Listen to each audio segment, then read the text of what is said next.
Hey, everybody. Thank you all for joining us here today. If there's no concerns in advance, I think we can kick things off. May have a late arrival, but I think everybody else is ready to rock, right? Yeah. All right. Well, thank you for joining us here at St. Luke's Church. Thank you to St. Luke's for hosting us. My name is Sean Keenan. I am the housing reporter for Atlanta Civic Circle. I was graciously asked by Abundant Housing Atlanta to moderate this forum, and I will do my best to keep us on track. I know everybody's expecting this to run maybe 2 hours or so. So, Abundant Housing Atlanta, if you're unfamiliar, which would astonish me, is a local organization that helps everyday Atlantans advocate for better housing, zoning, and land use policies to ensure that anyone who wants to live in Atlanta can afford to live in Atlanta. All right, a few things about the rules. We're going to try to keep this, reined in, but as conversational as possible. The goal here is obviously to learn about the Atlanta City Council District 2 candidates. We are going to kick things off with a sort of rapid-fire yes or no based section where I will just ask some, boilerplate questions that will invite more conversation. So I will say, raise your hand if you agree with something, keep it down if you don't. Everybody there has a microphone, and I believe if you want to talk, you got to press the button right there.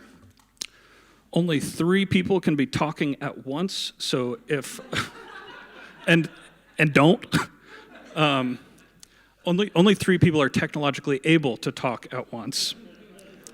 And please don't do that. Also, I have a button under here that will cut all of your mics, and I don't want to do that. I'm a little afraid that I might enjoy it if I do, so, let's just everybody be respectful. I know some of you, I don't think this will get out of hand. All right, what else? Questions. I think we should start with some questions. So I'm going to start with some yes or no's. And after that, we're going to move into broader, more open-ended questions that invite more discussion. And then we're going to take questions from the audience, including one that I got from Amir Faroqi just before we kicked off here. You guys have heard of Amir Faroqi, right? Okay. No, not questions yet. Before we kick things off, I would like everyone to introduce each other. Not each other. Introduce yourselves. I don't want to get too abstract with this. So how about we start with Kelsey, and we will run down the line, and then I will ply you with questions. Do we have a time limit? A minute. A minute, okay. Right? Can y'all hear me? All right. Hello, everyone. My name is Kelsey Bond. I am a community organizer, former union member, and education policy worker running for the District 2 seat. I have lived in District 2 around 10 years, and I am a renter, so housing is deeply important to me. During the time that I've lived in this part of town, my rent has basically doubled, and this is a story that doesn't just apply to me. It applies to tons of people that I've talked to during, on the campaign trail, people who live in District 2 and the city as a whole. We all know that costs have gone up astronomically in recent years, and we need a holistic approach to keep housing affordable for everyone. I believe that housing is a human right. I'm fighting for public transit expansion and making sure that our city is sustainable as we take in tens of thousands of new residents in the decades to come. Thank you. Courtney. Good evening, everyone. My name is Courtney Smith, excuse me, and I'm also, I think we're all running for District 2, so we can probably skip that. Yeah, I'm a candidate for District 2. I have lived in Atlanta for a long time in the metro area. I went to middle school and high school here and then graduated from Georgia Tech. Left for a little while to pursue my professional career, and then came back in 2012, right where everything was sort of kicking off. And excited to be a part of Atlanta's continued growth, and I think we're at a really important pivot point, particularly for District 2, because we are often the champion of density, and density is the discussion of the hour. So I'm excited to share with you my over 10, almost 12, 13 years of work in the community, with the community, advocating for great projects, zoning changes, and community-focused neighborhood development. So thank you for having me, and I look forward to talking about it. Is that a warning card? Yep. Oh, yeah. I forgot to tell all the rules, and I'm probably forgetting Did I some as well. I don't know if I went If you over. see that yellow, that means you have 15 seconds. If you see the red, it means wrap things up. Okay, well, All right. I was, okay. Thank you. James. Thank you. First, thank everybody for being here today. I know everybody's busy, but this is campaign season where you get to meet folks like us to see what we want to do here in the district. My name is James White III. I'm from Noonan, Georgia, but I've been in Atlanta for a little bit over 20 years now. I was a Fulton County prosecutor for the past few years, and I recently stepped down because I'm running for this position. I didn't want to be in another's, politician's office at the same time that I'm running. So I decided to go in the private sector. I'm with Luter, Larkin, and Hunter right now. I think I'm the person here that is known as a bridge builder, right? I've been homeless before as a kid.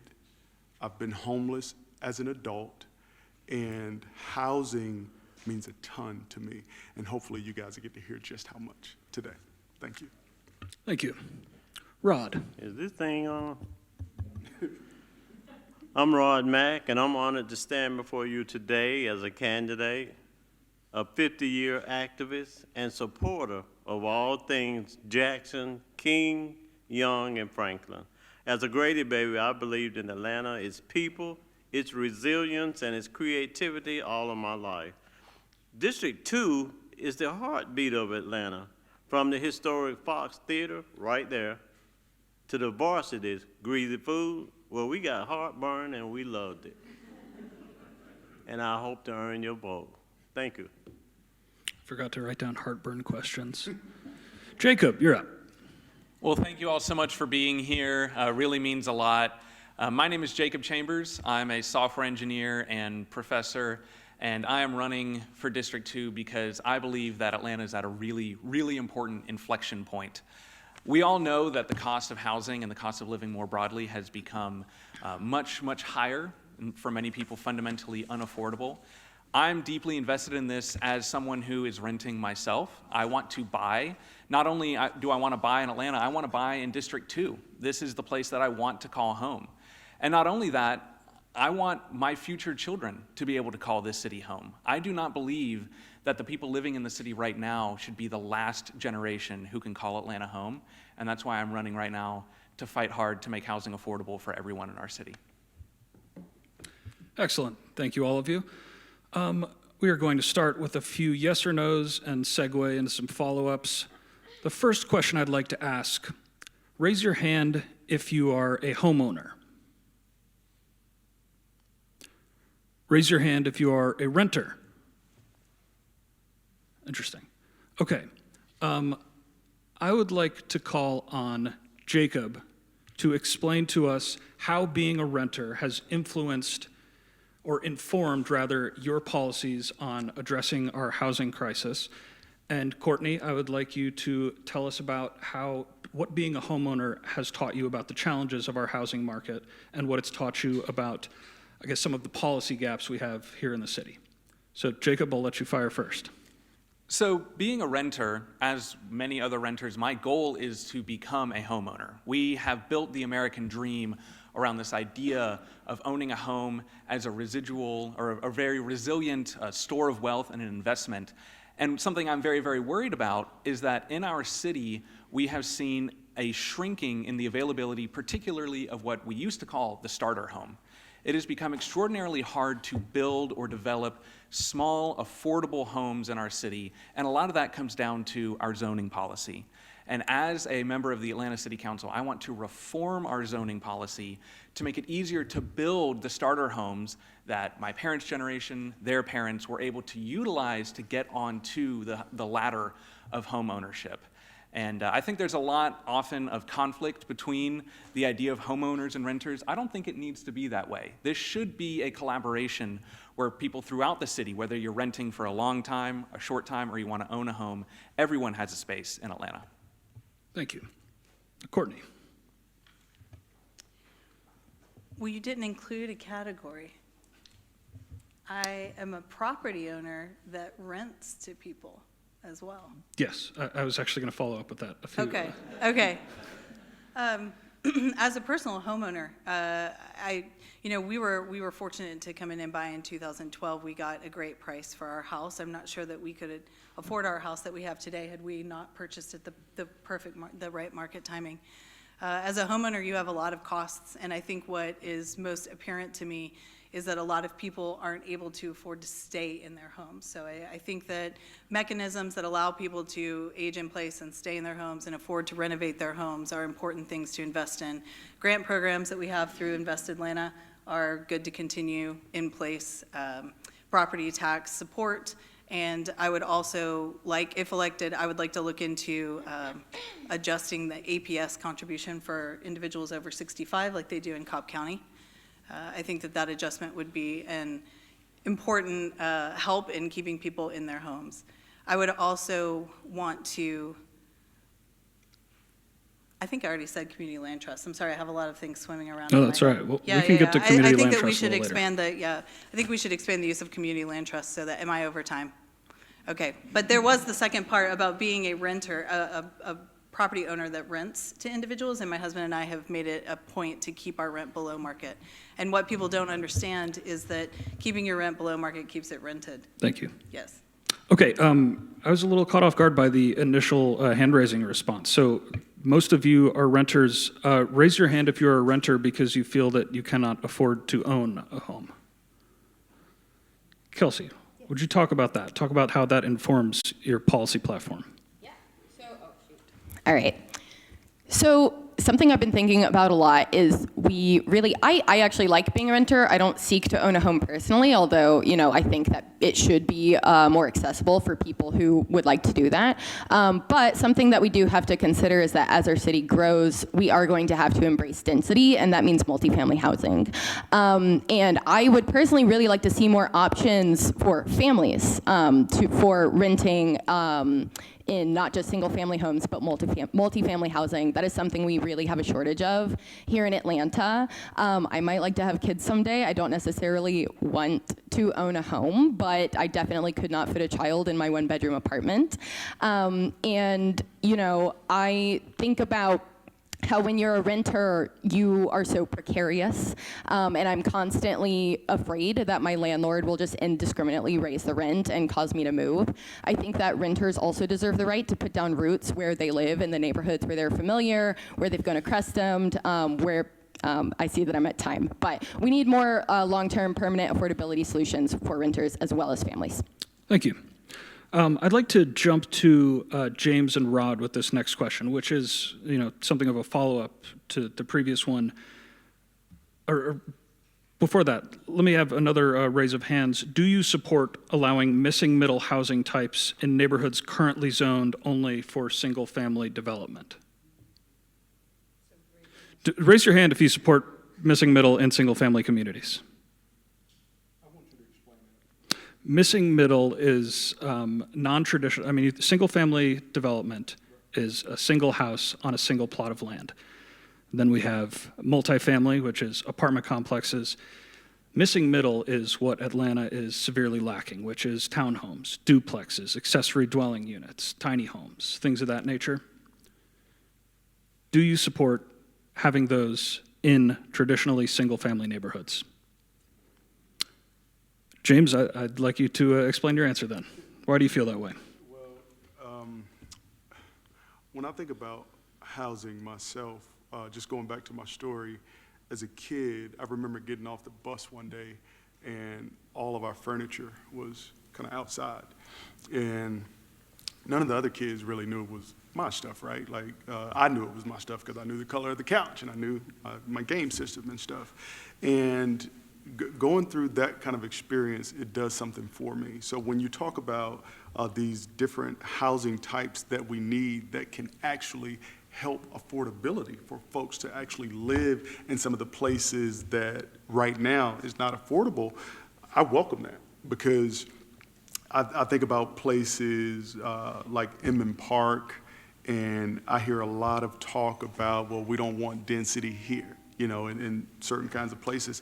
And I think if I were to represent District 2, although I have to represent the folks of District 2, I want to make sure that I'm hearing every voice, not three voices. Thank you. Rod, could you tell us about your take on missing middle, whether it should or should not be in single-family neighborhoods? When I raised my hand as a renter, I was a judge for 15 years and I owned 3 houses. But I like the ease of right now, not having any grass to cut, not having to do all that stuff, and your wife making you go out in the hot sun and cut the grass. So we can skip over that part. But Atlanta needs more housing options, like you asked the question at first. Allowing duplexes and triplexes and fourplexes. That'll open the door to more affordable choices while maintaining neighborhood character. Thank you. Follow-up question, or no, sorry. Let's change gears. Raise your hand if you own a car.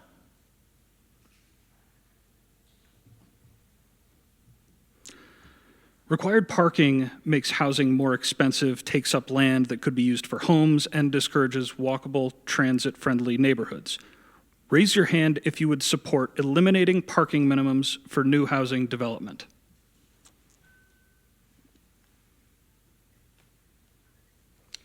Kelsey, could you tell us about that? Yes.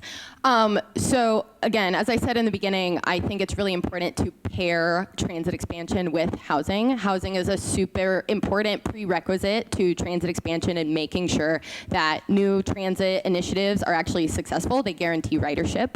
Also, the cost of parking adds a lot to build a new apartment. And if we could abolish that cost, it would take away a lot of that cost and reduce the burden on renters themselves. And especially if we are building new housing along transit lines, this disincentivizes the use of cars naturally. So abolishing parking minimums specifically along transit lines would go a long way to increase transit ridership, as well as reduce some of the costs off of those renters, especially those like me who choose to go without a car. I live near Midtown MARTA station, and it's great. I ride a bike everywhere, electric bike, because I'm kind of lazy. But and in general, I'm supportive of abolishing parking minimums because it creates the need for parking. It enforces parking that there may not necessarily be a need or a desire from the residents to actually have that parking there. Whoever raises their hand first can counter or add to. I think it was James. If I'm not mistaken, I think in 2024, can you hear me now? If I'm not mistaken, I think in 2024, some of that changed with how we require that parking for developers. But I wouldn't just necessarily abolish it. I would like to give developers the opportunity to make that choice for themselves.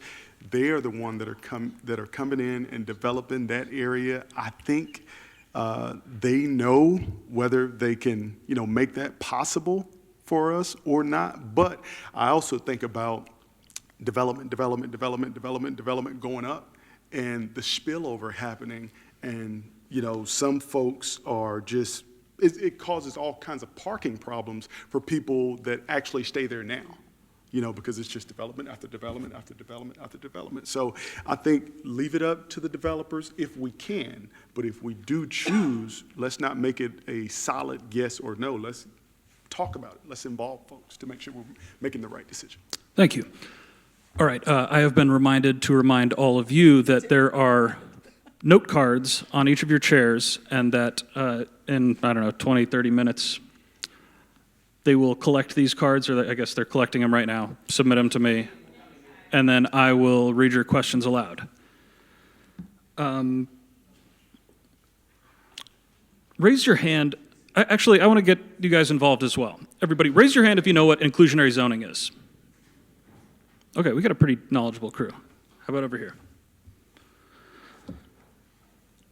Raise your hand if you support inclusionary zoning policies which require a share of new housing to be affordable in hot submarkets like along the Beltline and fast-growing West Side neighborhoods. Rod, do you not support inclusionary zoning policies? Just a little bit. I got some information from the Beltline the other day, and it was a long questionnaire asking me a lot of things about inclusionary zoning. And I can't really speak on that because I might be serving on the zoning board for the city of Atlanta soon. So I think I better back off that one. Sure thing. Courtney, would you like to explain your policies on inclusionary zoning? Sure. So my opinion of inclusionary zoning is that in places where you have a hard time creating affordable housing, it can be a necessary mechanism. The way that we've approached it in areas of District 2 and MPUE, which are 11 neighborhoods that stretch to the west side, are with incentives. I think a lot of times that's the way that you can avoid running afoul of state law that limits your ability to make affordable units in perpetuity and required. So for instance, in SPI 16, which is the commercial core of Midtown, I helped draft legislation that increased the FAR, the floor area ratio, the amount of air-conditioned space that they could build in the building. And in exchange for that, they had to include a certain number of 30, 50, or 80% AMI units. They also allowed for in lieu of fees, which we were successful in keeping within the Midtown geography. That was an amendment that the neighborhood made that I'm very proud of, to allow for that funding to be reinvested in the Midtown neighborhood where it is hard to create affordable units. So I'm supportive, but I think incentives right now work best with state law. Okay, yes, you mentioned the constant concern with inclusionary zoning running afoul of state law, including our ban on rent control. I want to poll the group, but I'm curious to hear your answer specifically. If it were legally in the eyes of the state, if it were legal in the eyes of the state to institute citywide inclusionary zoning, would you support that, and how would you enact it to assuage some of the concerns you're talking about? So I think in the end, our housing crisis is a supply crisis. So what we have to do is make sure that we're balancing the impositions on developers to ensure that they still want to come to Atlanta and build. The reality is Sunbelt cities across the United States are of interest to developers. So if we make it too prohibitive, they won't build here. They'll go to Charlotte, they'll go to Nashville, they'll go to, Dallas. So what we want to do is structure the requirements so that it isn't so much of an imposition on the project that they'll build somewhere else, but that it is enough across the city, citywide, to make a dent in the affordable units that we need. So yes, I would support it, but it needs to be structured properly to incent development. Thank you. Jacob, let's hear your take, both on inclusionary zoning at large and, the possibility, if that, of citywide inclusionary zoning. Yeah, inclusionary zoning is a really, really powerful tool to get developers who would otherwise build entirely market rate developments to set aside units for people who need units affordable at lower AMI percentages. I'm a huge fan of it, particularly, as Courtney said, in using it as an incentive. You can use things like density bonuses, where if a developer agrees to set aside a particular percentage of their units, they can build more units than they would have otherwise, which sort of gets you on both sides of the thing. You're providing more affordable units, capital A affordable, at lower percentages of AMI. You're also providing more market rate units, so you're attacking the supply problem on both sides. That is something that we should absolutely continue to do, and I think that we've done a pretty good job of in District 2, but nowhere near enough to take care of the whole city. As far as citywide inclusionary zoning, I think you still need to have awareness of the geography and the incremental growth of neighborhoods. I wouldn't have one carte blanche policy for the whole city. I still think there's room for negotiating how dense and how quickly neighborhoods grow to ensure there's not severe displacement. Thank you. All right, so we all know that this event is hosted by Abundant Housing Atlanta, and if you did not know, that falls under the umbrella of the YIMBY movement, which, of course, means yes, in my backyard. You've probably all heard of NIMBYism, not in my backyard. I want to ask about our NPU system, because it has historically been hailed as absolutely crucial in terms of gathering neighborhood community input in developments and in just about every way that the city evolves. It has also been scrutinized for fomenting NIMBYism for a number of reasons that I'd like you guys actually to explore. So raise your hand if you support the NPU system in its current form. Rod, why don't you start us off? I support it because in 1973, Mayor Jackson created the NPU system And what I'm against right now when I look out into this audience is some of these developers are using eminent domain to move into some of these neighborhoods and calling seniors every day and want to buy their houses from them for a little bit of money and taking over their properties. So I am totally against eminent domain, redlining, and gentrification. And the MPUs were designed to kind of protect people all the way up until now because Maynard Jackson put it in place in the 70s. Yes, sir. Courtney, you may have the most intimate perspective on how the NPU system functions. And it didn't seem like an enthusiastic hand raise. Well, it was, I can explain. Yeah. Okay, I believe in the MPU system. The hesitation was in its current form. So what I would say is the MPU system in its charter and its mission is a great, unique asset for residents, and not even just residents, but business owners and property owners in every part of the city.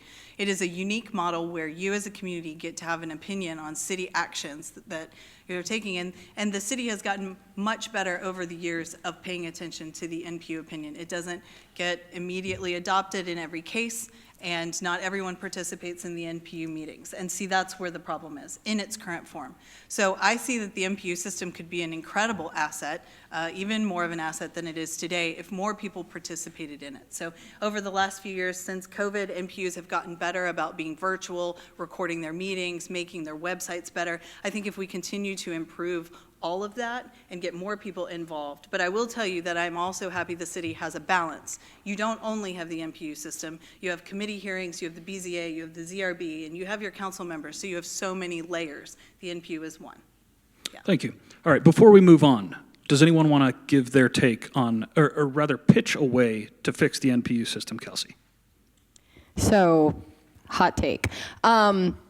I think a lot about democracy as a former, I am a labor organizer and a community organizer. Unions work in this democratic way to make sure everyone's voices are heard. I think in theory, the NPU system is a very interesting model that could, at some point, really create democracy within our neighborhoods. But when I go to NPU meetings, I tend to see the most well-resourced people, the people who have the time and the energy to sit through a 2.5-hour meeting. I don't see a lot of renters. I don't see a lot of young people. I don't see a lot of low-income folks. And so when we think about what decisions are made through these NPU meetings, you have to consider who's being left out of those conversations. Are we truly doing proactive outreach to talk to everyone in the community, or just those who have the resources and the time to attend these meetings? So I would fight for a more democratic system. That's something I'm interested in doing on council. But yeah, I think it could be vastly improved. Thank you. All right, moving on. The city a few years ago created what is called the Affordable Housing Trust Fund. The legislation that formed it was meant to secure funding and dedicate that funding for the production and preservation of affordable housing units. An Atlanta Civic Circle investigation recently found out that in the last year or so, the city has mostly been tapping that fund to pay down bond debts and employee salaries. And to be clear, those bond debts they're paying down are housing opportunity bonds. They are going towards the construction and preservation of housing. Still, the function currently of the Affordable Housing Trust Fund has been pretty widely scrutinized. So I'm curious, raise your hand if you support the current function of the Affordable Housing Trust Fund, and then I'd like to ask how we could do things better. Courtney. Current function meeting its overall charter and intent, yes. I can't speak to exactly how the funding was spent. I don't have enough information about that currently to speak about it in this forum, but I will tell you that going back to that legislation that I mentioned earlier for Midtown, we were able to geo-fence the funding that would go into the Housing Trust Fund created from in lieu of fees in Midtown, where those fees could be quite significant because you're talking about parcels in the commercial core where they're getting significant additional density, and they would hopefully be paying a value that is commensurate with that sort of central core, high-rise building. So that would be a large amount of money going into a geo-fenced area in Midtown, and that money would have to go toward an actual build project in Midtown. So I think that we're getting better about conditioning the use of those housing trust fund dollars, and I support them continuing to be placed in restricted funds. Thank you. Rod, your mic is on. Do you want to weigh in? Yeah, improving this housing situation in Atlanta is a complex issue that requires a multifaceted approach to involving public, private, and nonprofit sectors. Many organizations that we have in the city are already working to address this challenge. And there are some key strategies that we can start right away, like rapid rehousing, permanent supportive housing, and city funding, and a lot of communities and private organizations need to come together. As a city council member, those are the type of things that I would work toward, is bringing the whole group together so we can solve this at one time. Homeless is, you have a right to be a dignified citizen, and you shouldn't be looked down upon just because you're homeless. Thank you. Jacob. So when we talk about the Affordable Housing Trust Fund, and we're looking at where is this money going, I think we see a pattern that a lot of people in our city are getting really sick of money being appropriated in ways that are not the intended purpose. That reminds me very much of the More MARTA program, where money that was supposed to go towards funding capital construction for transit expansion went instead to other things, including maintenance and operations. So one thing that on council I would prioritize is increasing oversight and enforcement of ensuring that when money is being appropriated from a specific purpose, whether that's a tax allocation district, whether that's for affordable housing or transit expansion, that money is actually being used for that purpose. And council has the role of oversight over the administration, and I think we need a more vigorous council in ensuring that that money is going where it's intended to go and not being sort of rerouted where it might be most convenient in the moment. Thank you. All right, we are going to move on to our next section, which are more open-ended questions. You will, be able to let your answers breathe a little bit more. I was just reminded, stay a little bit distant from the microphone, because if you're too close, the people streaming this won't be able to hear so well. Do we know what's the ideal distance? Like a foot. A foot. Oh, they're done. Okay. All right.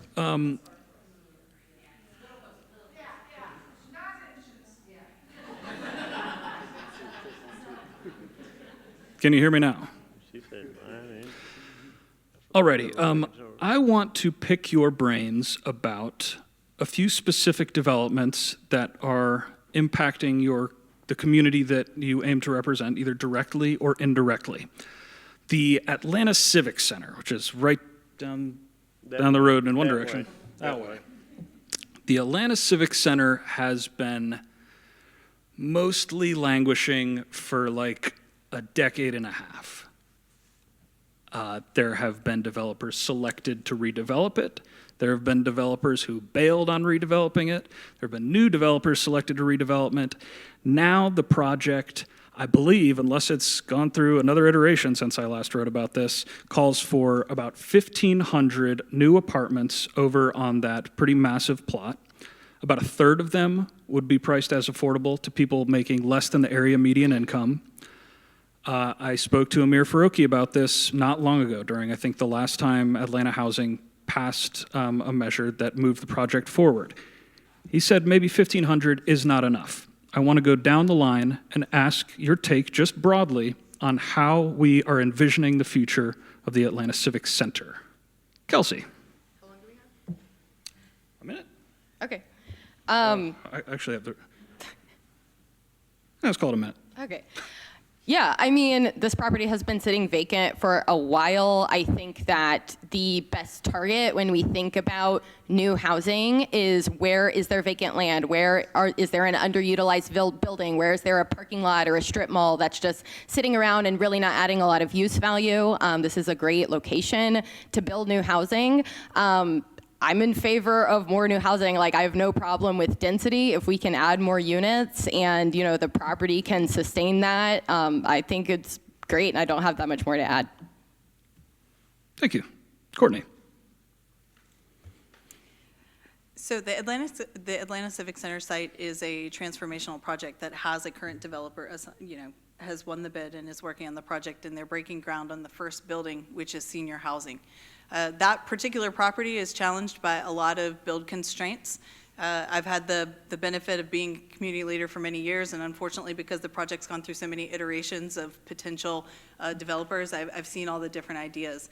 There is a underground watershed vault that makes part of that building, the land that you see, unbuildable. There's only a certain amount of weight that they can put on top of that, and it's really the weight that you would get from parking. So when you look at that parcel, you'll see extra space, but it's actually not buildable. So what's important here, and the lesson to learn, is that every project is nuanced, every project is different. We have to do our best to maximize the highest and best use of every parcel. And keep in mind also that when, and I'm gonna say when, we get the stitch, that will radiate economic development in and around the stitch, which includes the Atlanta Civic Center site. Thank you. James.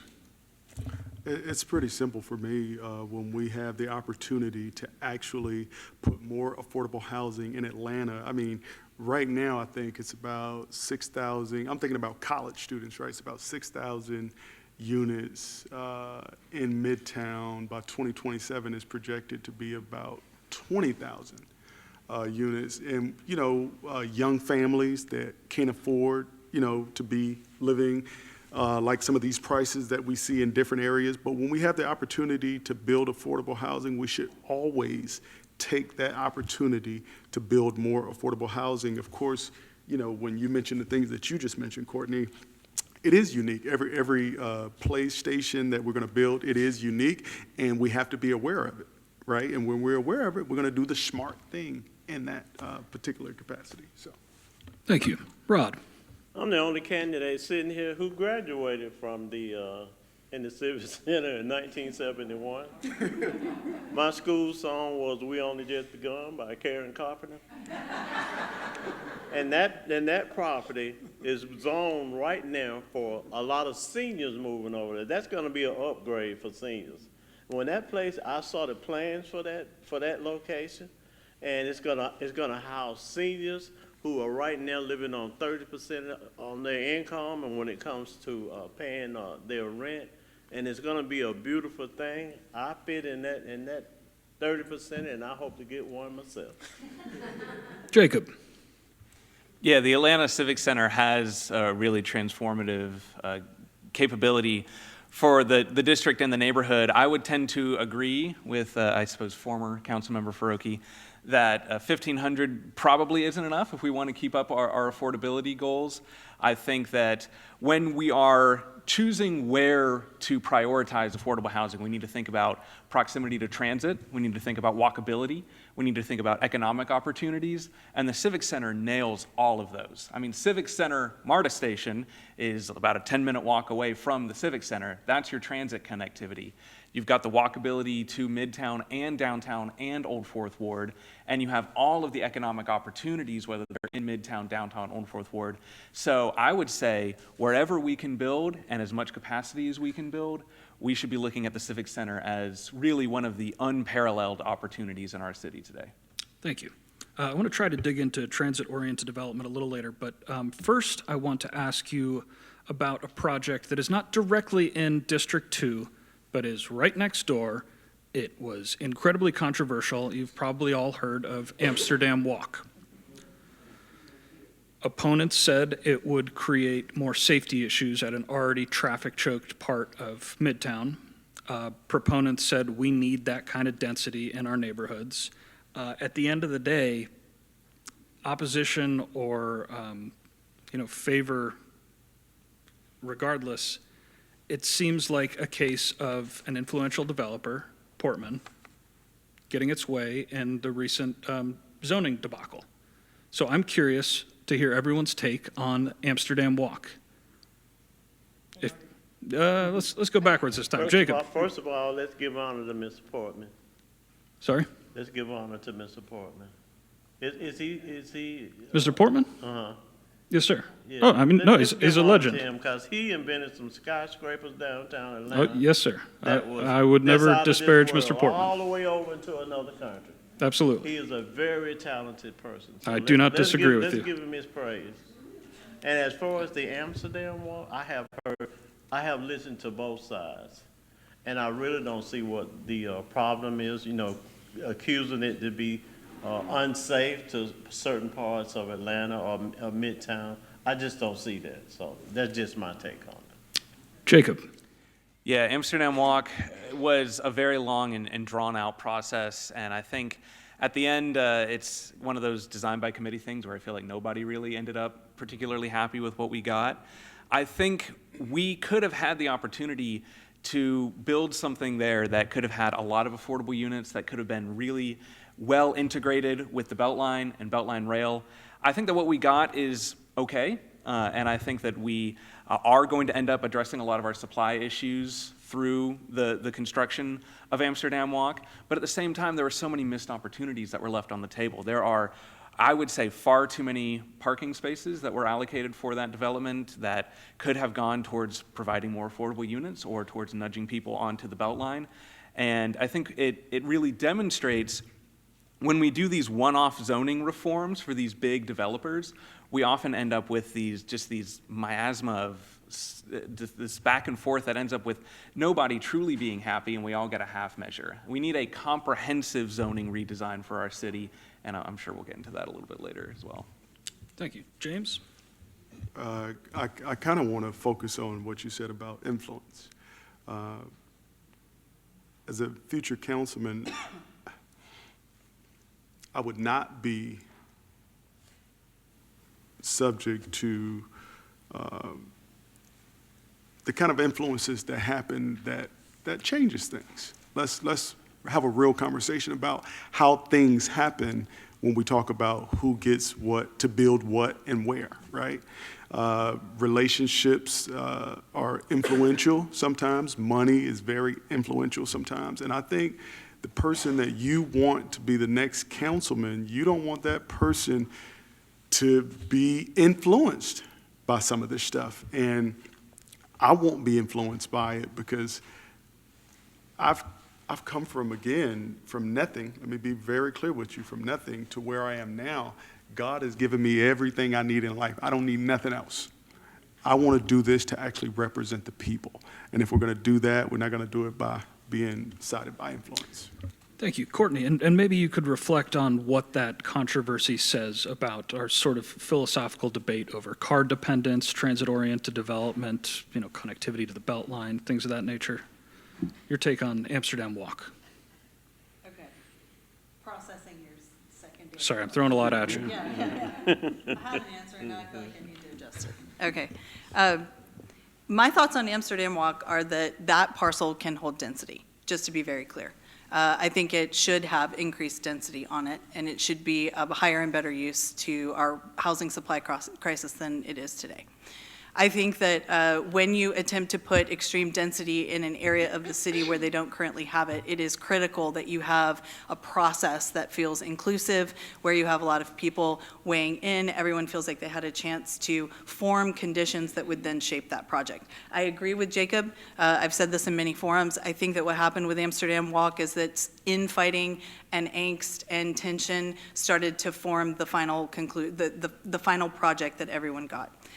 There is a better project out there that I think Portman would like to build, and there is a better project out there that the community would like to have. My hope is that in the process of them pursuing their permits, that we will get to something that is more welcomed by the community.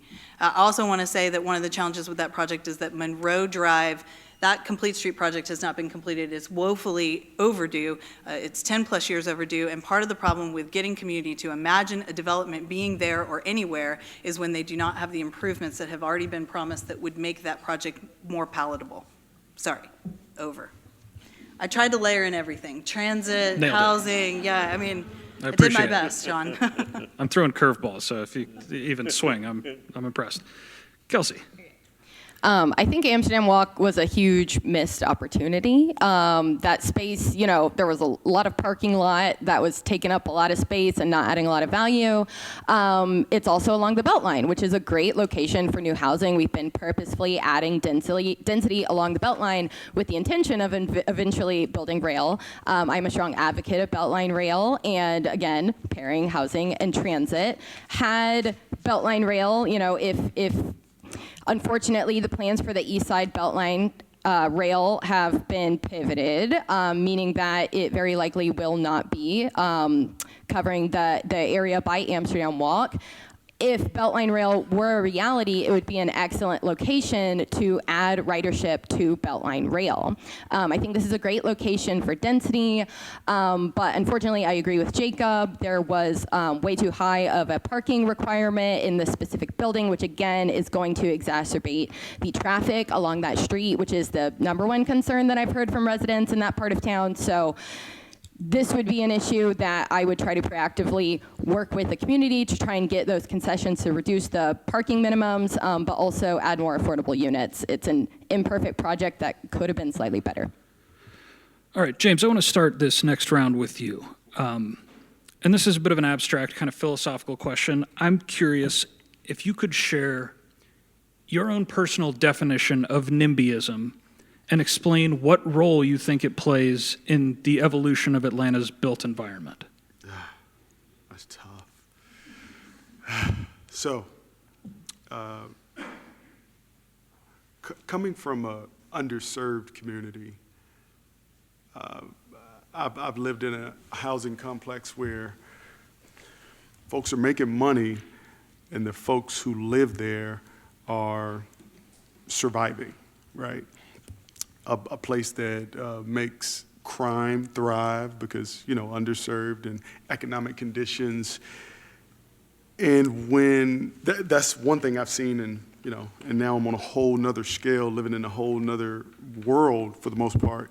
And when I look at, and I won't call the name because I hate calling names because it makes it seem like I'm talking about a particular community, but a well-off community, I've seen certain things be said at meetings, and they'll make it about one thing when it's specifically about another thing, right? And folks will just kind of buy into that because they agree with it. I don't want to say it out loud, but they agree with it. And nothing can be done about it because you can't go inside someone's brain and really tell what they're thinking. So if they can get something that's legal and that they can actually do, they're going to do it. It's that simple. Yeah. Rod, what does NIMBYism mean to you, and what does it mean to Atlanta? Well, I might kind of piggyback on what James said, because there are some communities that are striving to the same thing, to create harmony and peace and having safer communities, in their communities. And there are a group of people who like to have, who strive for that and fight for it. And then on the other hand, there are some people who pretend like they want that and they really don't. So that's just my opinion about that. Thank you. Courtney. In my experience as a community leader, when I hear the term NIMBY thrown around, you've lost the ability to have conversation. I think that it offends the person who's being called the name, and it exhibits a certain level of frustration by the person who's using it. I think your ability to find consensus at that point is now challenged. I don't love the terms, but they do describe something, and I feel like what they describe is a lack of consensus building. What I've done in NPUE and in Midtown is always enter into conversations with various stakeholder groups with baselining what we all agree on. We baseline the goal, and then once you do that, you realize that everybody in the room is actually friends, actually aligned, actually working together towards something, and then you can zero in on the 2 or 3 things that you have got to work out, whether that's parking, or it's parking screening, or it's light pollution, or it's materials. You can get much further when you avoid calling out each other names. But I do think it does imply a certain lack of consensus building, and that is something I'm very proud of being good at. Thank you. Jacob. When we talk about NIMBYism, at the core of it is really fear. And we are all, to a degree, NIMBYs. If you wanted to build a coal power plant in Piedmont Park, I would say, preferably not in my backyard, right? But we need to really dial in when people are concerned about change to their neighborhood. What is it that they're concerned about? People are naturally hesitant when it comes to the places where they live changing. And that is a very, very natural reaction. But we need to really engage and understand with people. Are they worried about displacement? Are they worried about traffic? Are they worried about light pollution? Are they worried about people who look different from them or make different kinds of money from them, or younger people moving into their neighborhood? Because that, addressing the core concern, is how we actually bridge from NIMBY to YIMBY, and how we can get people in a room and we can say, the city is going to change. It must change. But how can we design that change in a way that serves people who have been living here for decades and for people who are moving here today? Kelsey? All right. I mostly agree with what people have said, that I don't love the binary. I think there should be a solid in between, or I don't know. It's not the best framework in my opinion, but I will say, I think NIMBYism is real, and I think that there's good faith NIMBYism and bad faith NIMBYism. And bad faith NIMBYism is probably, the stereotype we're familiar with: classism, racism, folks in the suburbs who don't want to expand MARTA, a lot of the fears around things like Beltline Rail or building a homeless shelter, in your neighborhood, right? That's bad faith NIMBYism that I think stems from bigotry, and that's something that we should fight and, not erase what that actually is. I mean, Atlanta has a long history of racial segregation and redlining and class segregation that we need to be aware of and take this into context when we're thinking about new developments and what we're prioritizing, who we're prioritizing. And then there's good faith NIMBYism, where I think, that is when people see their neighborhood changing, they're afraid of it, they're afraid of getting pushed out and affordability, and this is a place where we can educate people about the benefits of a new development or density, if those benefits really do exist. Thank you. All right, we're going to start with you for this next round. Go that way. This question came from Amir Faroqi, the former District 2 City Council member, and I think it piggybacks off of what we just talked about. He said, how would you handle a situation where the loudest voices in the room don't want density, but it's needed to meet the housing needs? This is a very Amir question. I would say, I'm a community organizer, and part of my job as an organizer is bringing people to the table and having tough conversations about politics and policy. I'm a very progressive person, and I like to convince people that I'm right, or at least listen to their concerns and try to come to some consensus. And I think I kind of spoke to this in the discussion about MPUs, but often, we do only hear the loudest voices, the most well-resourced voices, maybe the whitest voices, maybe the richest voices.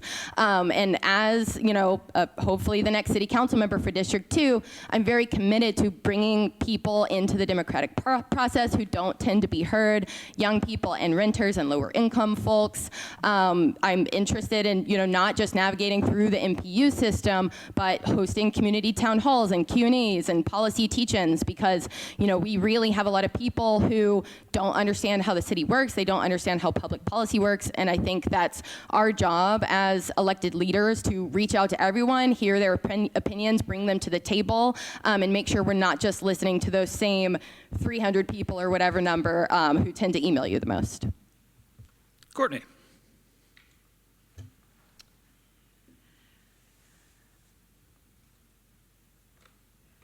The question is, how am I going to get people to agree to density? Not necessarily. Okay.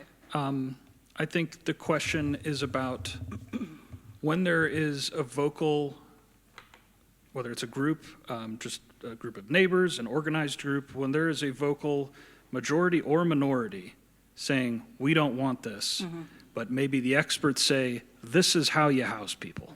Yeah. How do you have those tough conversations? Okay. My opinion is that everywhere in the city we have a responsibility to solve the housing crisis.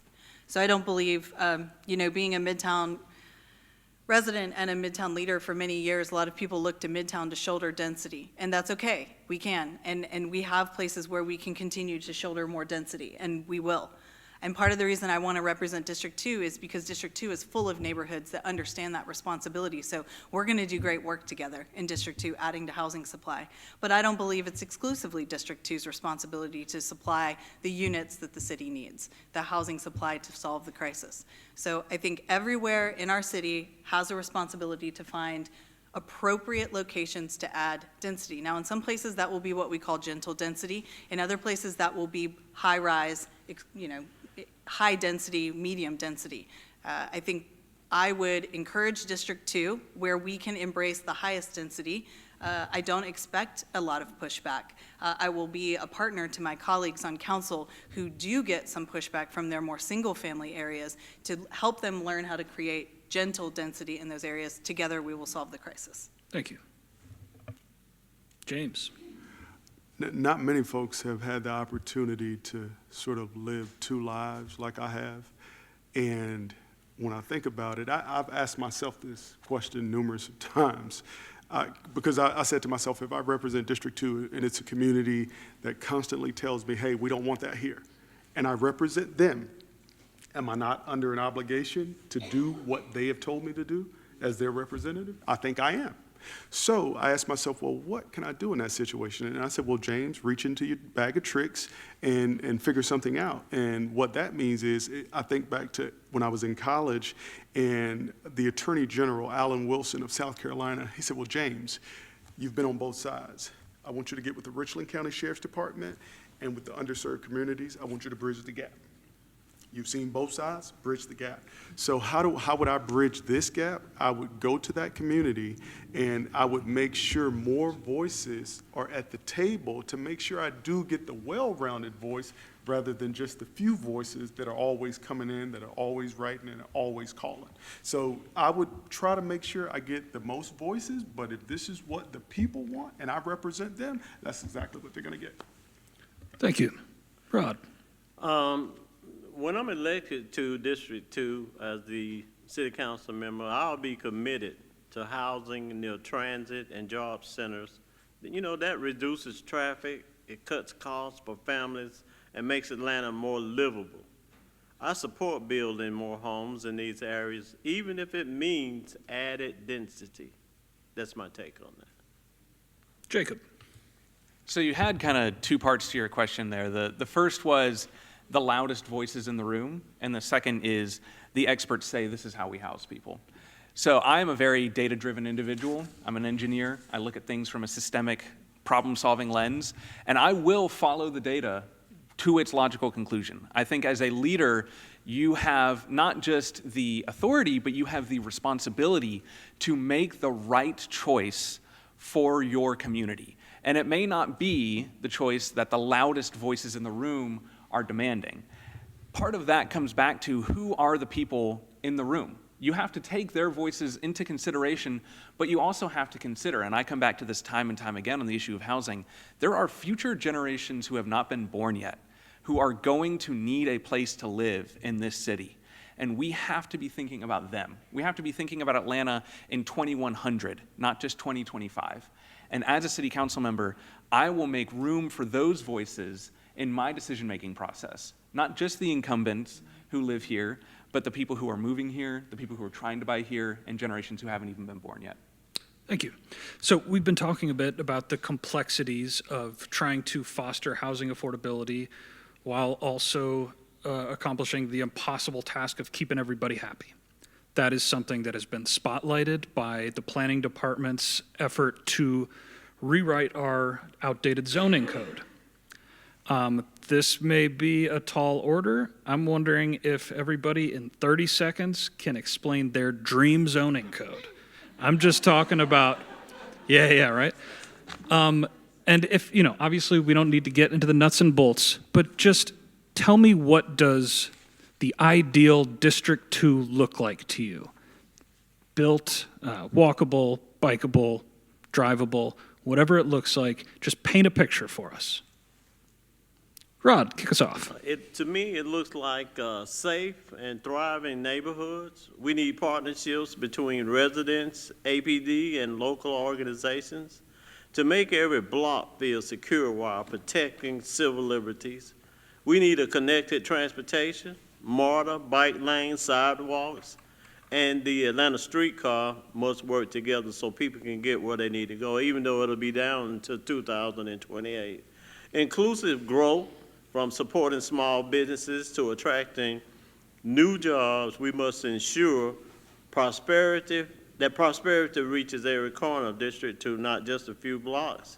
And I bring my years of experience working with communities and understanding these type of budgets. Thank you, sir.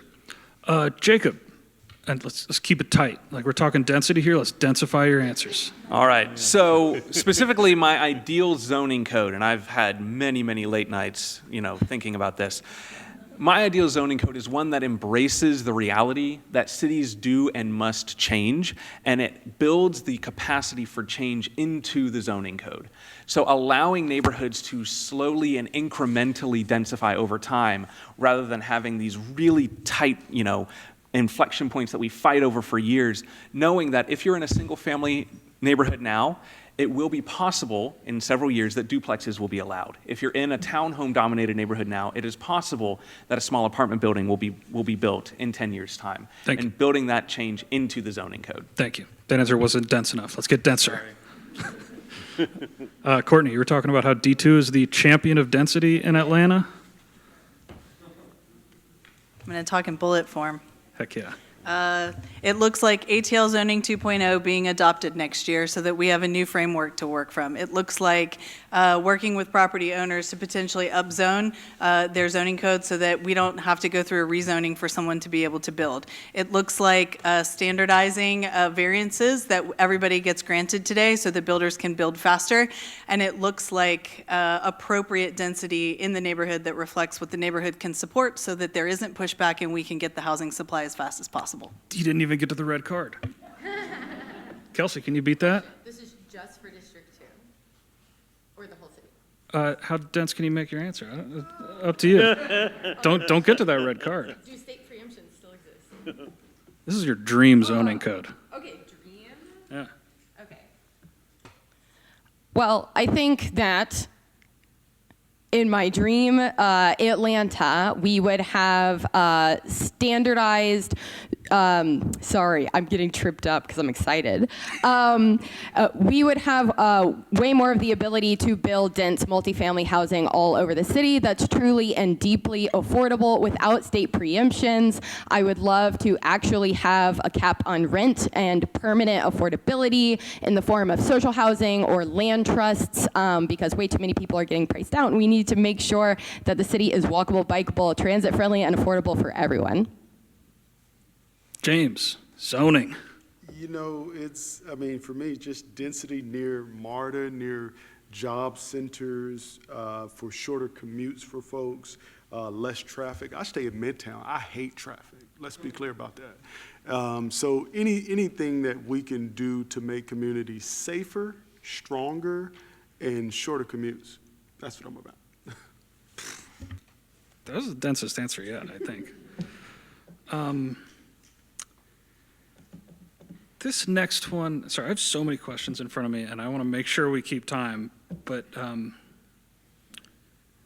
I think this is important. It's a little bit quizzical, but I want to hear what you all think are the best tools currently at the city's disposal to prevent displacement, and what tools we are missing that we could benefit from. Start with James. Sorry. And we'll go to Courtney after. If it was a raise the hand. Yeah, there's no format here. Say it one more time for me. What are the best mechanisms the city of Atlanta has to prevent displacement? And what tools are we missing that we could implement? I think notice periods is something that we need more of, eviction defense. We have a few anti-displacement schools.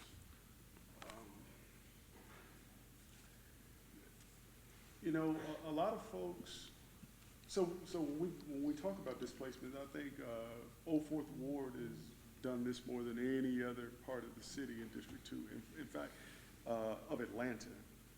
And I've spoken with, you know, some of the folks over there in District 2, I mean, in Old Fourth Ward, and a lot of them lose their jobs. A lot of them don't have the ability to pay for. There's just so much to say about that. There's so much to say about this. I'm gonna go to let the next person. There's so much to say about it. I don't think I can say it in the time needed, but the displacement tools that we have, we need to ramp it up even more, because it's still happening, and I would do everything I can as a councilman to, you know, stop it from happening. But I don't think with the tools that we have in place right now and with the rules that we have in place, I don't think it's gonna stop. Courtney, you looked excited to answer. We have a number of tools. We have anti-displacement funds that help to keep people in their homes that are struggling to pay their property taxes. I mentioned earlier that I would pursue exploring reducing property tax burden on people that are over 65 in some mechanism. I also think that we should recognize that in District 2, while Old Fourth Ward has recently flipped from majority black to majority white, we also still have in District 2 the largest presence of subsidized housing in the southeastern United States, and it sits in Old Fourth Ward. So what I would be, as your District 2 council person, is ensuring that those 733 voucher units stay, that Wingate is supported in order to maintain them, and that we continue to develop other affordable housing that's outside of the voucher system to make sure that displacement does not look like low-income people being pushed out of the last remaining neighborhood that has the greatest percentage. Thank you. I want to go to Jacob next, but I want to throw in a variable here, something you reminded me of. The federal government is starting to look a little less reliable when it comes to the provision of affordable housing. There's the not so distinct possibility that we eliminate funding for Section 8 vouchers. You know, the Trump administration is trying to expand, or I believe has approved the expansion of LIHTCs, but at the end of the day, we could be facing a very drastic shift in how the government helps provide housing and affordable housing. So with that in mind, what was my initial question anyway? Best tools at our disposal, and what new ones do we need to help kind of account for federal? Yeah. Well, so the best tools that the city already has at its disposal to prevent displacement, I would zoom out, is the zoning code itself. Because when we have naturally occurring affordable housing, and when we rezone and design our neighborhoods in ways to prevent displacement in the first place, we don't need to rely on the displacement tools that we can continue to rely on in emergencies. So ensuring that neighborhoods are able to absorb new growth without displacement by empowering residents who live there now to convert their homes into duplexes or to add an ADU and to use the equity in their homes to finance that, so that the growth occurring in their neighborhood isn't a threat to their livelihood, but is actually an incentive for them to continue to live there. That's our best tool. As far as tools that we should add, I believe in adding the ability for people with a homestead exemption to defer some of their property taxes until the time of sale, as a way to prevent people from getting displaced due to inability to pay for their property taxes. And you might need to do a second question for the federal stuff, man. That's going to be a whole other can of worms. Kelsey, how are we feeling? So one thing in the state of Georgia, we have very weak tenant protections, which is bad, something we should change at the state level. But the city could do more to step in and help educate tenants about their rights. This is why I'm interested in creating an Office of the Tenant Advocate, similar to how they have in New York City and DC, where we can actually leverage city resources to provide legal assistance to tenants who are at risk of eviction, educate them on their rights, because really education goes a long way when it comes to tenant organizing, labor organizing, it's a great start. At the same time, we talked a bit about the Affordable Housing Trust Fund. Unfortunately, these funds have not been spent in a very transparent way. On council, I would advocate for more transparency and democratic decision-making around how these funds are spent, so they're not operating as a slush fund in the way that they have in recent years. But we should be able to use the Affordable Housing Trust Fund to acquire land for community land trusts, because again, social housing and community land trust is a way to ensure long-term affordability, so you're not at the whims of a landlord who can jack up their rent at any given moment. And again, we have a ban on rent caps in Georgia, so. Shoot, Courtney, I know you wanted to talk about land trusts, and I totally forgot. Do you want to add to that?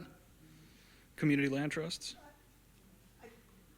I think when you get into the minutia of how you structure a land trust, I don't know that the Affordable Housing Trust Fund could be used for it, but I think they're a very useful tool in securing, the way a community land trust works is that the land trust buys the ground, and then someone else builds the house, or they buy it with a house, and then they can rent it or sell it at a lower price, and there are restrictions on the resale or the re-rent of the new lease of the unit. They're useful. The Atlanta Land Trust has been very successful, and I would just like to see more proliferation of that tool. Thank you. All right, we are going to move on to some audience questions. Thank you to everyone who submitted.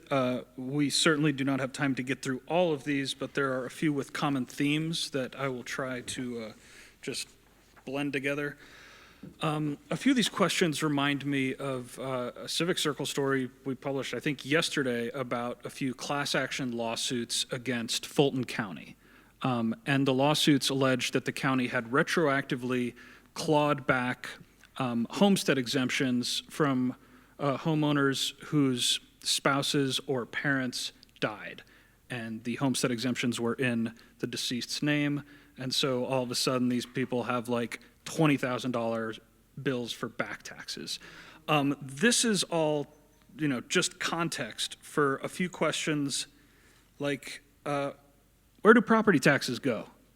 And how will you ensure property taxes help seniors and people aging in place prevent them from being displaced? So let's kick things off with Rod. Well, my age limit falls in that category. And there are a lot of seniors who desperately need all the help that we can get.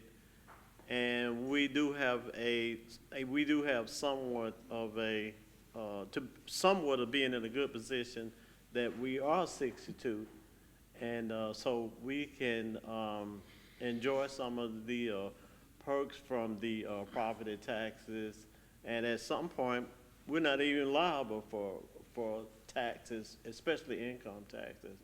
And I think that moving into the future, and I hope that most of the people in my age bracket will enjoy more perks from being in that situation. Thank you. James, obviously the Atlanta City Council has limited power when it comes to how taxation in general, but there are certain policies that could be enacted to help prevent displacement due to rising property taxes. What's your take?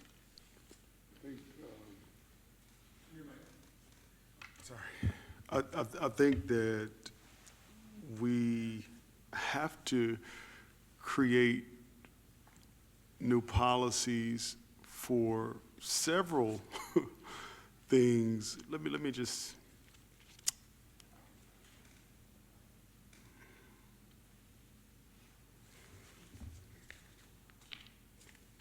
We can come back to you. Yeah, come back. I'm just drawing a blank on a couple of things. Kelsey? So the question is preventing displacement through property taxes. Yeah. Okay. So I have spoken just this week to some Old Fourth Ward residents. Really an incredible story. I spoke to two folks whose houses have been in their family for over 100 years. They belong to their parents and grandparents. Maybe not grandparents. I might be getting that wrong. But I just think this is incredible, and these people carried with them such a rich history of the neighborhood and how it had changed over the decades.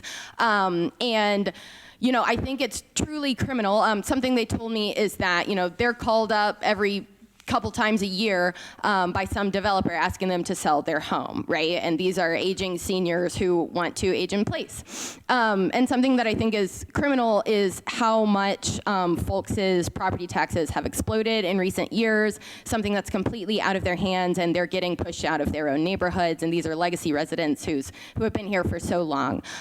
So I would be interested in capping the value of the homes of senior residents to make sure that they're not getting taxed out of the neighborhoods where they live.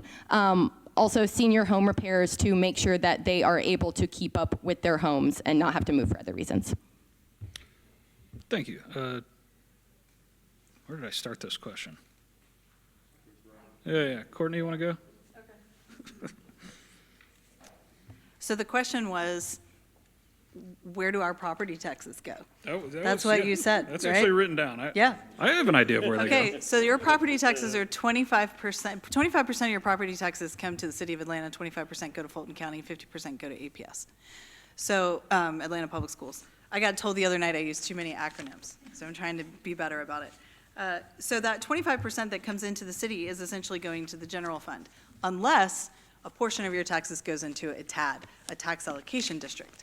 And that's something that we all need to be paying attention to. And as your city council member, one of the first things I will probably be asked to do is whether or not I will vote to extend tax allocation districts. And that is something that everybody up on this, I was about to say dais, we're all council members, at this table needs to be prepared to weigh in on.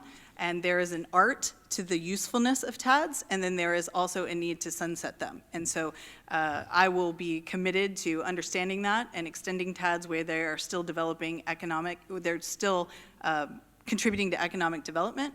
And then if they've completed their mission, they will be sunset, and then that funding will go back into the general fund to help supplant the 25% of property taxes. Thank you. Yes, sir. Can I tell you where your taxes go? 17% of it is for sales taxes that the city of Atlanta collects.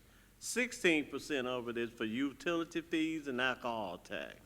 15% of it is for license and permits. 37% of it is for property taxes.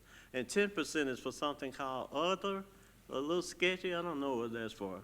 30% they spend on the police department. All policemen need a raise. They need to be comparable to any American city. 14% is spent on the fire department.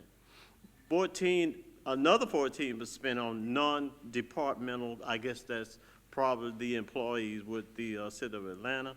And 19% of it is spent on other departments, 6% is spent on parks and recreation, 6% is spent on transportation, 6% is spent on court and corrections, 3% is spent on executive offices, and 2% is spent on the city council.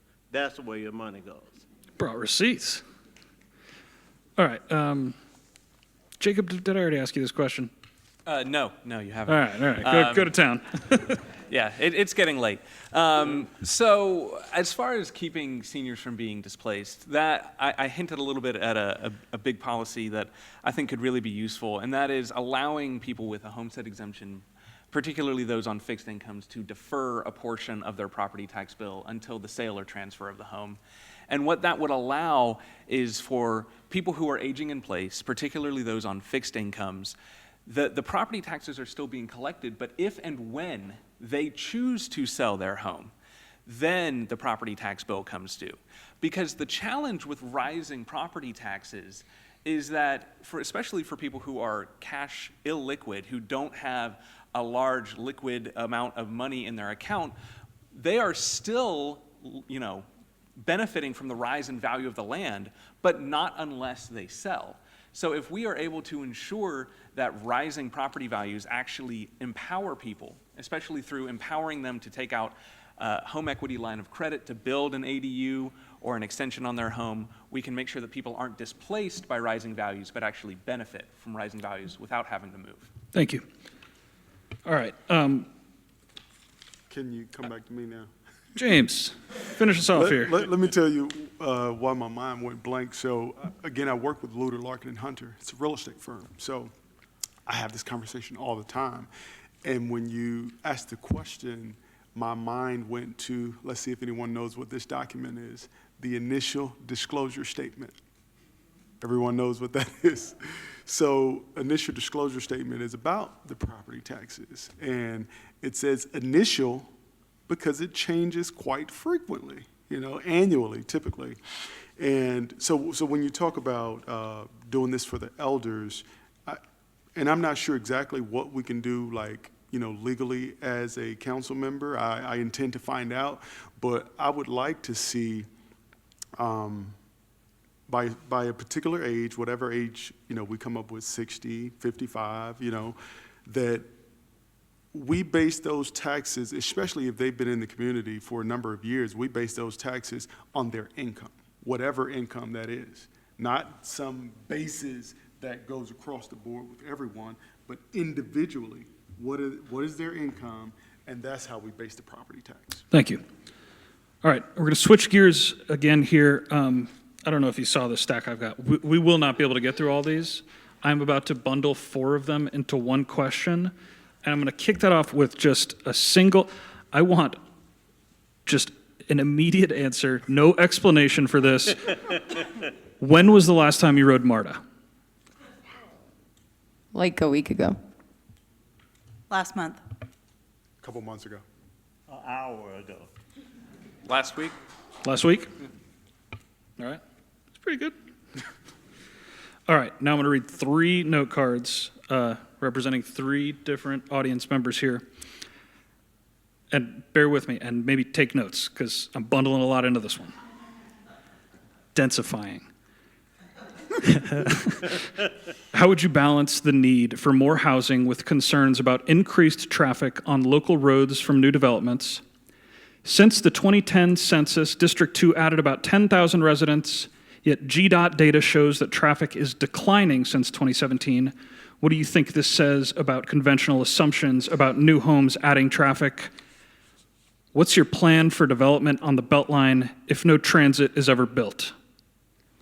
Big question about housing, transportation, whatever's on my mind. I don't think District 2 has less traffic. Right now, I believe we have more traffic because Midtown is a condo community. We have 5 million condos right here, and I live in one of them. So I know that the Beltline and some of the things that they're striving for right now makes sense to me. So I hope that as a new District 2 council member, I hope that we can solve all those issues like you just said in one whole swoop. Yes, sir. Courtney. I need to hear it again. There's something about transportation. Who remembers? Yeah, I've got your questions written down. I don't know if I made notes about how to answer them. One of the trends that I've seen in NPUE is the openness of developers to underpark their projects and the detaching the unit itself from the parking unit or the parking space, so that you have the option to rent the unit with a space, rent the unit without a space. If you're purchasing, you have the ability to sell your parking space to someone else in an underparked building. I think that that's a very creative way to approach development that requires some level of parking, but not as much as you might traditionally need. And I've watched financing partners get on board with it. So that, I think, is contributing to the trend that we may see less traffic, but more people. Especially in the younger demographics that don't want to rely on a car and rely more heavily on a bike or an e-bike. Thank you. Who wants to jump in next? Jacob, how do you feel about Beltline Transit? So I would love to see transit on the Beltline at this. Whole thing? Yes, absolutely. All Yeah, right. what's the point of only doing part of it? Yeah, I would love to see transit on the Beltline. As it seems right now, the East Side Beltline Trail is not looking like it's going to move forward. And that reinforces the need of our city to build a connected, protected grid of bike and scooter lanes in order to empower people to move around our city without having to rely on a car. That is probably one of the key reasons that traffic has declined from 2017. The other is probably COVID and work from home having impacts on traffic patterns. If we give people more opportunities to choose whether they want to walk or bike or take transit, we have seen the response from our city that people are desperate and hungry for that choice.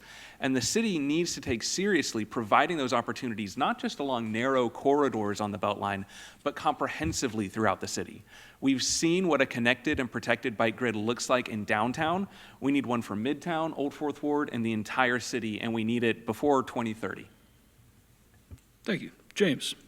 I would take the opportunity to have it on the Beltline to try to get a bit of equity, right? You got a lot of communities outside the city of Atlanta that could commute to jobs that are in Midtown, that are downtown, and it could change a lot. I know a lot of folks, College Park area, Old National area, that don't have the ability, don't have the transportation, the finance to afford to be able to come to a Midtown and to a downtown where more opportunities actually lie.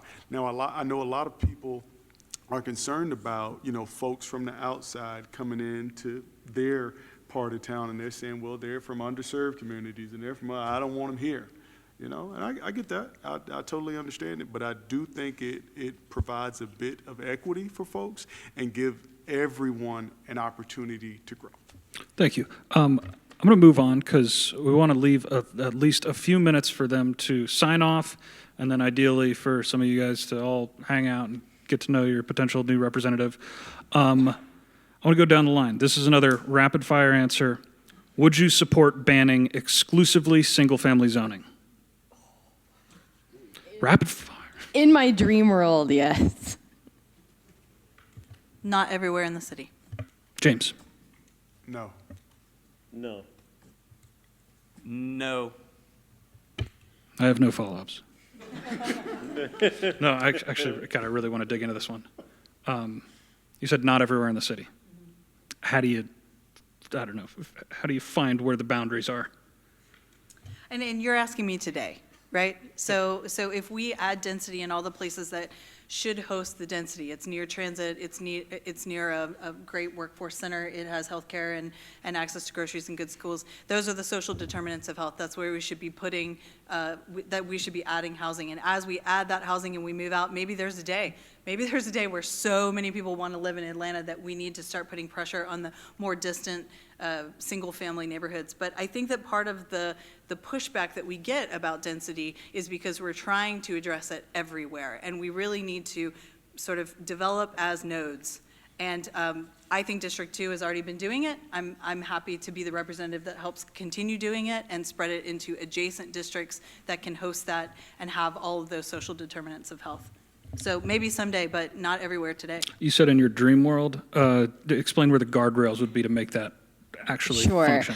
So my rationale there is that long term, we are headed towards climate change, right? And the way that our cities operate, cities actually have a big role to play in combating climate change. And when you actually look at the energy use of, one unit in a big multifamily building versus a single family home, it's quite a lot less. And if you're planning your cities correctly, you are planning them densely, which makes it easier for people to take transit, bike, walk than it is to drive. So again, dream world scenario, it is so much more sustainable long term to build cities towards density and reduce the need for single family homes, because long term they are just less sustainable.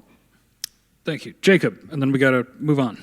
So I wouldn't eliminate all single-family zoning today, because I think it would lead to radical change, and I think that radical change would lead to a lot of gentrification and displacement. I think over time, I would like to see more options for every neighborhood in the city. I believe that single-family neighborhoods now, we should be looking at 10, 20 years from now, they should be able to support duplexes and triplexes. I believe that it should be much easier and much simpler to get permission to build an ADU or build an ADU by right to expand the housing supply. So I'm not in favor of radical destabilizing change throughout the entire city, which is why I wouldn't eliminate single-family zoning, but I do believe in incremental growth and change throughout the entire city so that we bear the burden of growth together, as well as benefiting from the prosperity that comes from growth. Thank you. All right. I think we'll make this our final question, and then everybody can do their sign-offs. We have not really discussed homelessness very much today, and that is, mostly my fault because I'm the one asking questions. And I don't necessarily have a homelessness question in mind as much as I want it to be on your mind when I ask a pretty open-ended question that should segue into your farewells. Starting with Jacob. Pitch some legislation. Just whatever. Got to be housing related, obviously. Yeah. So the best way to prevent homelessness is to keep people from losing their homes in the first place. That sounds like a bit of a tautology, like what does that actually mean? If we are able to prevent displacement, if we're able to make housing more broadly affordable, we can prevent homelessness from becoming an issue in the first place. I've seen it described like musical chairs, right? If there are only 10 homes and there are 11 people in a city, it is guaranteed that someone will be homeless. So if we're going to address homelessness, we have to address housing affordability. As far as specific legislation, we need more rapid rehousing. We need more wraparound services for people who need that kind of help. I think we look at the Melody next to Garnett MARTA Station. That's a great rapid initiative by the city to get people off the streets and into stable housing. I would want to see much more of that. I would want to see that throughout the city to offer different opportunities for people. And we must take seriously both the moral and economic reality of homelessness by ensuring that housing is broadly affordable and for people who really need extra services that the city is able to provide them. Thank you. Rod.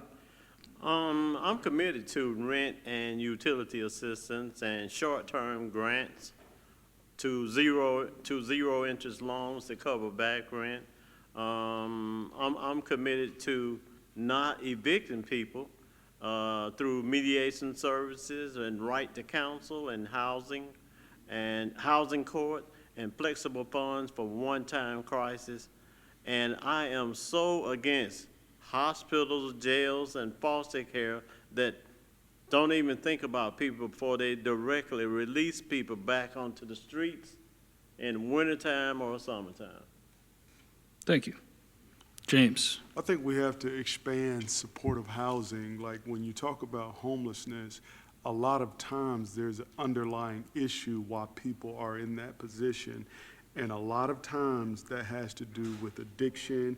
It has to do with mental health, big piece of mental health, and job training services as well. So that's what I would try to get funding, more funding for mental health, more funding for addiction, and more funding for job training, because folks can get in these programs and actually help themselves, right? Like, and that's what we want everyone to do, is help themselves. We do as much as we can do, but it only goes so far. It only goes so far. So that's what I would do, and I'm a boots on the ground kind of guy. Get out there and help yourselves. I'm a representative, okay, that's fine, but I'll get out there and actually help do what I need to do to get people off the streets of Atlanta. Courtney, what does the first page of your ordinance say? I'm happy to, resolution. yeah. Sponsored by, I think that's the first one, right? Yeah. All right, I have three. I currently serve as chairperson of Our House, which is a homeless outreach organization in Old Fourth Ward. Very proud of it. It's been around a long time. It's not small. It's about $10 million, and they focus on families. It's an underserved population of our homeless community that people don't think about. Here are the things that I've learned. As council member, I would want to introduce legislation that created free to low cost early childhood education, because childcare and early childhood education is foundationally imperative to ensuring that child doesn't have a cycle of homelessness in their future. And it also provides the opportunity for that parent to maintain stable work. I would also introduce a resolution that we must establish a partnership with Fulton County to better fund behavioral health. We all know PAD. PAD is doing a great job. PAD is creating relationships, but they've got to have the resources to take people to. And that is actually in the charter of Fulton County and not City of Atlanta. And the third thing I will do is I will explore the idea of consumption taxes. So instead of continuing to increase property taxes, I'm going to talk like Micro Machines guy, instead of continuing to increase property taxes on the burden of the 500,000 people that live here, we could use consumption taxes to burden the people who visit and use that funding to address things like emergency response and crisis housing. Thank you. Send us home. Right. I think when it comes to homelessness, we need a truly housing first approach. We use that word a lot here in Atlanta, but what I've seen firsthand is that we do not have a housing first approach. So we have a couple problems here. One, I think we need a more distributed shelter network. A lot of the shelters tend to be concentrated in just one part of town. And if a houseless person lives one place very far away, they need transit, they need money to get there. That's one barrier. Another thing is many of these shelters are very restrictive. They don't allow homeless folks to bring their personal belongings or their phones. That can be an inhibition to using our shelter network as well. Also, when we do have housing solutions, we need to make sure that there are actually robust wraparound services, not as an afterthought. When you have experienced homelessness, those illnesses live with you probably for the rest of your life, and people at the Melody have died, which is a tragedy. So we have to make sure that we include healthcare and other wraparound services as part of the original plan, and not wonder why things didn't work out the way they should have. So yeah. All righty. That's it for our questions. Now I'm going to go down the line, and everybody's going to give us their elevator spiel, and we can all hang out. Let's start with you again, Kelsey, and work our way back to Jacob, and we'll wrap things up. Is it 1 minute? Yeah. All right, thank you everybody so much for coming out tonight. Again, my name is Kelsey Bond. We're about 7 weeks away from Election Day, so please don't hesitate to reach out, email me if you have any questions at all about my campaign priorities or the issues that I stand for. I'm running as a progressive who believes in housing as a human right. I believe that we have a moral responsibility to expand public transit and walkability and bikeability in the city of Atlanta, and I truly believe that we deserve to live in a city that is affordable for everyone, no matter your income bracket. I also think we need to get corporate influence out of politics, which is why I'm not taking any corporate money on the campaign trail, because I want to be accountable to regular working people, not just the people at the very top. So thank you guys again so much for having me, and hope you enjoyed it. Maybe I should have held that till the end. Courtney. I really enjoyed tonight's questions. It's nice to come to a forum that has a focused topic rather than trying to cover a wide spectrum of things in one night. So I really appreciate you creating this forum for us. Housing is obviously a top 3 issue for this election. And I have not only exhibited, hopefully tonight, my commitment to what I can do in the future, but my experience with what I have already helped with over the last 10 to 12 years. So I think it's important that when we talk about issues, all of us agree we have a housing crisis. All of us agree we need to increase supply. I think that it's important that you vote for someone that has a plan for how to actually go in and execute it. And so I hope that tonight I have exhibited that I have interesting ideas, creative ideas we haven't tried before, ideas that I intend to expand, and a very in-depth understanding of the machinations of City Hall to go in there and be your best advocate. So thank you so much, and I will certainly stay around so that I can have more questions. Thank you. Yeah, thank you. And for the record, I did not create any of this. I just had a free evening, and they're like, do you want to go and stand at the mic? This is all the Abundant Housing Atlanta folks. James. Thank you all for coming out tonight. We're all up here trying to be the next politician for District 2. Public servant. I get it. It goes into actually what I'm about to say, right? Great intentions, with everything we've said tonight. Great intentions, but the reality, when you actually get in the position and you find out what you really can do, what you really can't do, it's a different story a lot of times by what's possible when you get into the seat.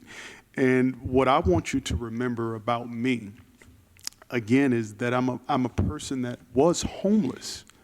You got to understand what that means when somebody's actually been through it. They have the lived experience of sleeping in a car, or their mom being on drugs and spent all of the money and actually sleeping out on the street. I've actually been through that. So when you talk about housing, homes, stability, I know it backwards and forwards. And I want you all to know that you need someone who's going to be willing to stand up for you when it matters, and it's going to be somebody that has actually had their foot in the door with things like this, and I have had my foot in that door. So I just want you guys to remember that James White is someone with lived experience. You don't get it often. Thank you. Thank you. I am Rod Mack, and I'm honored to stand before you today sitting before you today as a candidate, a 50-year activist. I'm older than anybody up here, and supporter of all things Jackson, King, Young, and Franklin. And I have flyers up here where you can go to my website and you can learn a whole lot more about my campaign and what I plan to do in District 2. And I'm so excited to get there and do it. Thank you very much.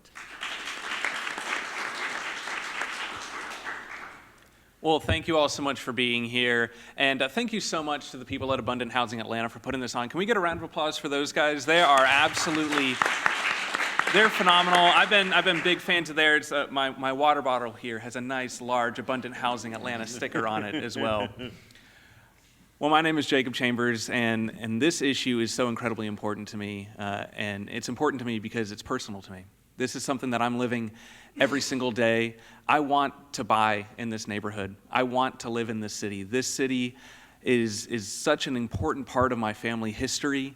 My mom grew up just down the street from where I live today. My grandfather moved here in the 1950s to go to Georgia Tech, and I want to raise my kids here as well.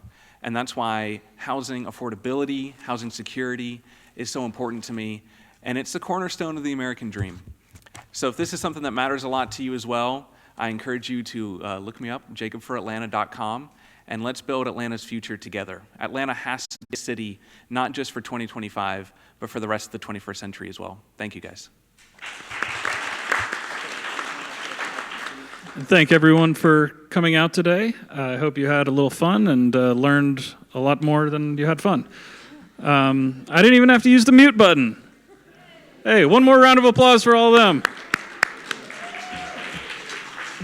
Good job, gang.